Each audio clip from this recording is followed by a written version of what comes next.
I'm just gonna jump right to the chase with this one. Donald Trump in a Fox News interview basically said Americans have no talent for jobs, high-ranking jobs. This comes in the same Fox interview where Trump basically had defended his position of allowing Chinese immigrants to come into the United States for the purpose of learning at our colleges just so they can go back to China. You know, a country that is actively hostile to us, a communist nation that considers itself to be in a state of war with us, and has a history of spying on us and using the English is hard for me sometimes, using these students from their country to spy on us.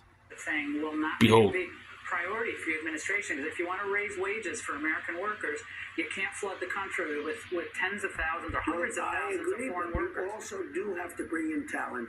We have plenty of talented people here. No, you don't. We don't have talented people here. No, you don't have certain talents, and people have to learn. You can't take people off an unemployment line and say, I'm going to put you into a factory where we're going to make missiles, or I'm going to put How did we ever do it before?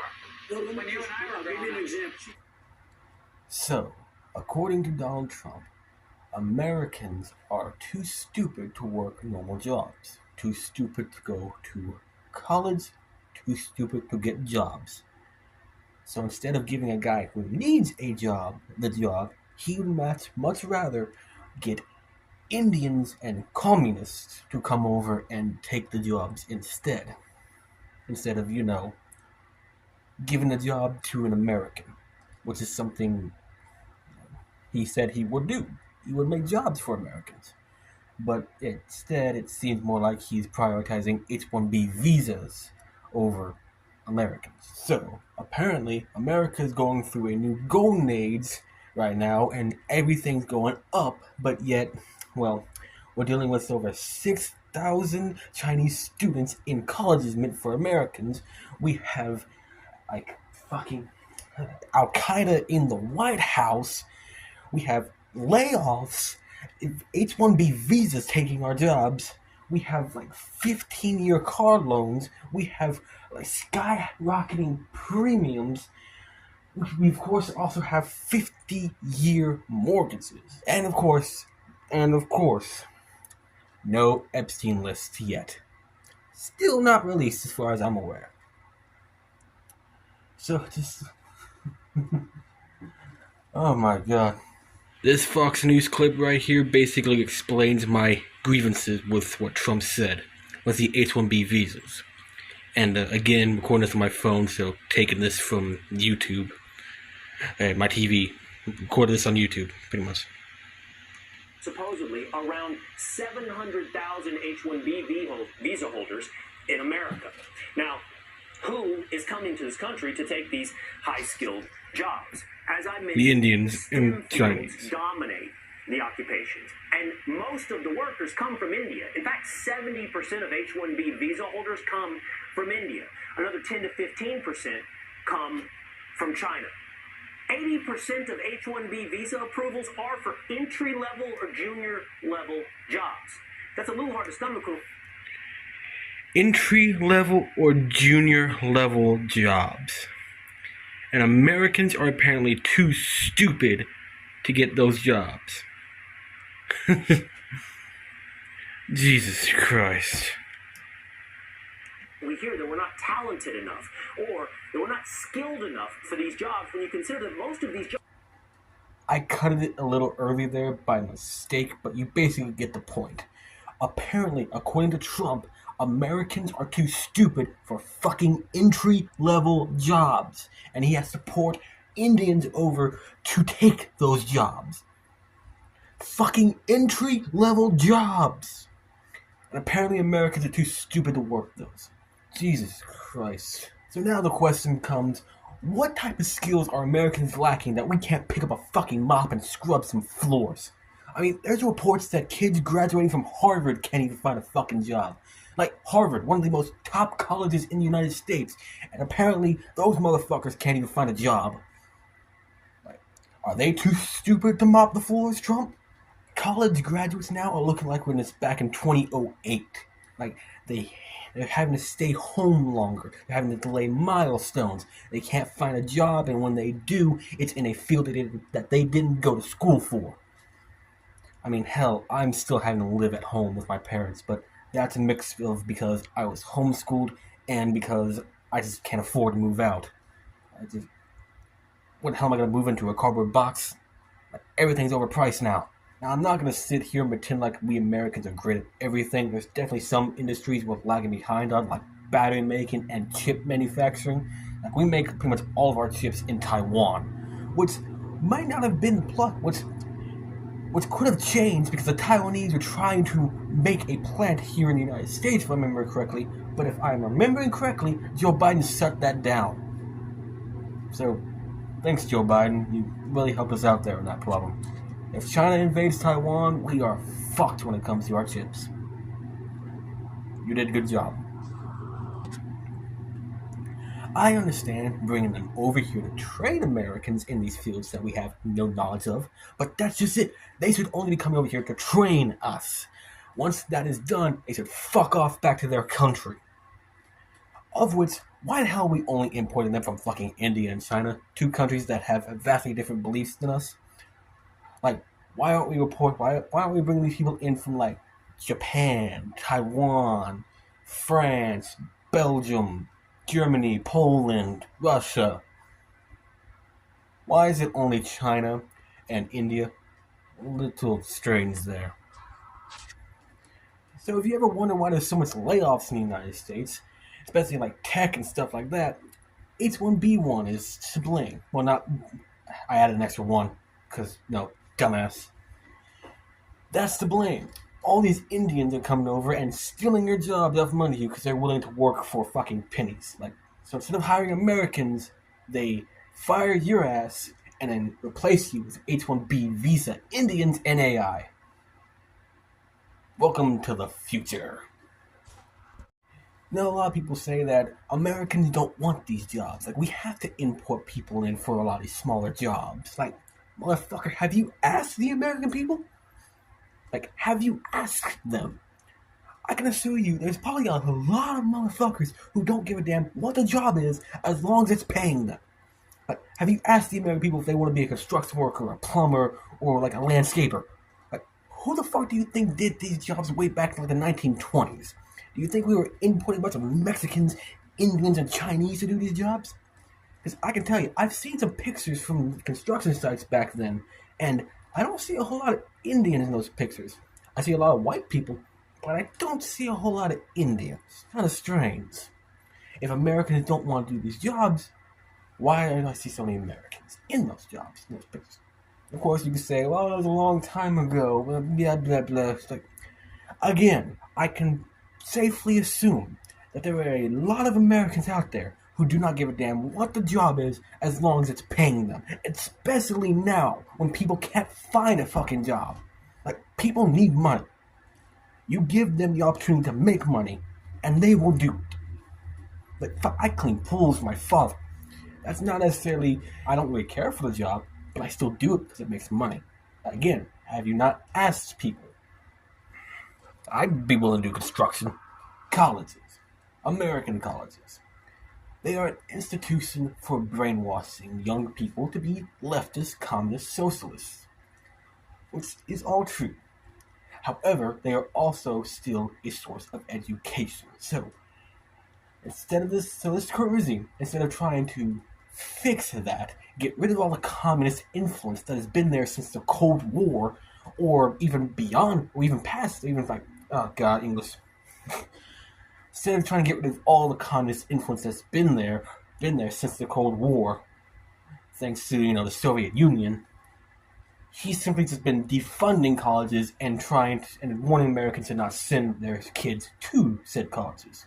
Which could explain why Trump now thinks Americans are too stupid for entry-level jobs. So, Mr. President, you will leave the colleges, instead of fixing the colleges and encouraging Americans to go to them, you will instead leave the colleges as they are, import a shit ton of Chinese people to go to these said colleges, to not only get brainwashed to hate America, but also get educated, and then send them back to China where they will get even more brainwashed to hate America. All the while leaving normal Americans like me uneducated. So you're hindering America and aiding an enemy. Yeah, that's alright. That makes sense to me. Totally. I mean, hell, technically, H-1B visas aren't exactly exclusively the problem. Remember back, like, not that long ago in Georgia when, like, 300 South Koreans were found illegally working at a Hyundai plant? They weren't here on work visas, but yet they still had a job. In fact, I think this is how most people do break into the United States. They come in on, like, student visas or non-working visas, and then they just kind of stay. They don't really leave. Now moving on to another topic that interests me. Internet censorship. Yes, internet censorship has been all the rage this year. It's been happening all across the world, from Australia to Canada to the European Union to the UK and the United States. Over 20 different US states have all enacted their own versions of online censorship laws. And yes, this both includes Republican and Democrat states. I mention that because I've seen videos talking about this in the comment section of people blaming only Republican states of this happening, which is not true. California and I think Washington also have their own versions, including my home state of Texas. So if you live here with me, just know next year we're all fucked. Apple has even rolled out its own version of a digital ID. Right now, they claim it's only for TSA, but they've also stated that they plan to expand it to include other things, which I'm sure that was always their plan, and that they're going to try and speed that process up. So, while Donald Trump's currently yelling at Australia to answer for their crimes of violating people's freedom of speech, U.S. states are currently violating the First and Fourth Amendment. At best, Trump is ignorant of this going on in the United States because he's busy with everything else. At worst, he actively knows it's happening and is currently trying to distract you from it so that these laws can get passed. Why do I think that? Well, recently the World Economic Forum came out and basically admitted their whole evil plan of pushing digital IDs across the whole internet to remove to remove your ability to not be traced on the internet. They completely strip away your privacy. They want to know everything you're doing. Why? Well, I think I know why. Remember not that long ago the United Nations basically announced this whole 2030 plan. You remember the 2030 plan, right? The whole you'll own nothing and you'll be happy plan. The you will eat the bugs, you will eat the cicadas and the crickets to stop global warming. Bitch, it's called summer. Like, the Earth does this thing where it rotates around the sun, not in a circular pattern that many people think. No, it rotates in an oval pattern around the sun. So in its furthest rotation from the sun, it gets far away from the sun, so therefore it gets colder. We call this winter. But in its rotation that brings it the closest, it's where it gets closer to the sun, therefore it gets hotter. We call this summer. The Earth does this every year. It gets hot and cold, hot and cold. Like, how do you think the Ice Age ended? Like, cavemen weren't driving around in, like, V8 engines back then. Like, hell, if I remember correctly, I think the Earth's been through, like, 4 different ice ages, and we're on the ass end of the 4th one. If I'm remembering that correctly. I could be wrong. But again, if that is true, that just shows you that the Earth has done this plenty of times. The Earth warms up and cools off. It did it 3 times, and it's doing it now. Like, the Earth's natural state, if I'm remembering correctly, has no ice on it whatsoever. And if you look to the North and the South Pole, you'll see ice. Melting ice. So if anything, that suggests to me that if this theory is correct, if I'm remembering it right, this is just the Earth returning to its natural state. Hell, if I'm also remembering correctly, I think like the Middle Ages were the knights in the castles, everything in Europe. Europe was so fucking hot back then that there were actually swamps. I can't remember exactly how hotter Europe was, but if I'm remembering correctly, Europe back then was hotter than it was now. Like, there were actual swamps back then in Europe. Like, I remember that if you read books from back then and stuff like that, I believe they mentioned swamps. Like Europe was described as being a hot and swampy continent, which it's not anymore. Europe was far more like humid, hot, and swampy back then than it is today. Europe's quite a cold continent now. So that's what automatically tell you that temperatures just change. The Earth just naturally goes through hot and cold spells. It's completely natural. Got a little off topic. Now, the 2030 plan might also explain Trump's whole 50-year mortgage thing. The whole that plan which will turn Americans into basically permanent renters circles back to the whole you'll own nothing and be happy part. But yeah, the 2030 plan basically explains, to me anyway, why all these Western governments from Australia to Canada to the United States to the European Union have all been enacting these internet censorship laws. It's because the UN views the free internet as a threat to its plans and needs to crush it so that you can't properly organize against it. The one world government will happen whether you like it or not. And your freedom on the internet will be the first sacrifice so that they can achieve their ultimate power of becoming transhuman gods. God, I fucking hate 2025. Well, that's all I really have to say for now. I'm a little tired. Like I said in my last video, whether you've seen it or not, I film only at night because it's the easiest for me because, like I said, I still unfortunately live at home with my parents because I can't afford to move out. Nighttime is the only time that I can realistically record. So yeah, I'm tired. I want to go to bed, so that's all I gotta say for now. I don't have much left to say, so this will only be maybe like 2-3 more videos, and that's about it. Then after that, I'm probably going to go dark for a while until I get a new PC, because I actually want to make some decent videos with some decent editing. And I can only do that when I get my PC, when I get a new PC. So yeah, I guess see you in the next video, to whoever the hell is watching.